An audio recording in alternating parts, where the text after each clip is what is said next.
હવે સમાચાર વિગતવાર। અંકલેશ્વર નગર આમ તો નાનું છે, પરંતુ અનૈતિક અને આડા સંબંધોમાં કોસ્મોપોલિટન સિટીની જ બરાબર કરે એવું બની ચૂક્યું છે। લગ્નેતર સંબંધોના કેટલાય કિસ્સા અંકલેશ્વરમાં સામે આવતા જ રહે છે। જોકે લોકજીભે આવા સંબંધોની ચર્ચા વ્યાપક રીતે ફેલાયા બાદ સંબંધો પર પૂર્ણ વિરામ મુકાઈ જતા હોય છે, પરંતુ હાલમાં જ એક એવો કિસ્સો ચર્ચામાં આવ્યો છે કે જેમાં નૈતિકતાના તમામ ધોરણો નેવે મુકાઈ ગયા છે।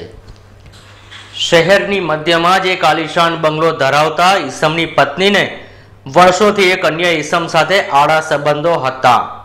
આ ઘટનાની જાણ તેના પતિને થતાં શરૂઆતમાં ભારે ઉહાપોહ મચ્યો અને વાત ચગી। જોકે ગણતરીબાજ પતિએ પત્નીના પ્રેમીને પાઠ ભણાવવા સાથે જ એની રોકડી પણ કરી લેવાનો નુસ્ખો અજમાવ્યો।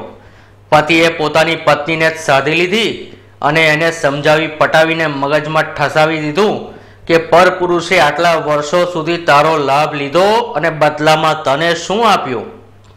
પતિને પોતાના આડા સંબંધની જાણ થતાં આમ પણ પત્ની દબાણમાં આવી જ ગઈ હતી। મને કમને તેણે આ બાબત પણ સાંભળી લીધી, પરંતુ બાદમાં એના પર વિચાર કરતા લાગ્યું કે વાત તો સાચી જ છે।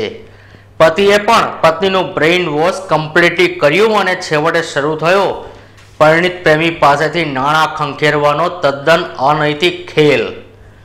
પત્નીએ પતિની દોરવણી હેઠળ પ્રેમીનો સંપર્ક કરીને અધ કહેવાય એટલી મોટી રકમની માંગણી કરી। પ્રેમી પર તો જાણે આપ તૂટી પડ્યો હોય એવી પરિસ્થિતિ ઊભી થઈ। મામલામાં છેવટે ઘણા દિવસોની રકઝક બાદ પ્રેમીએ પ્રેમિકાના અને પોતાના પરિચિત એવા શખ્સનો સંપર્ક કરી દરમિયાનગીરી કરવા રીતસરના કાલાવાલા કર્યા।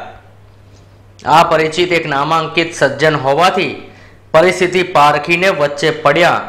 જોકે તેમ છતાં પ્રેમીએ પ્રેમિકાને ₹7 લાખ જેટલી માતબર રકમ ચૂકવવી પડી।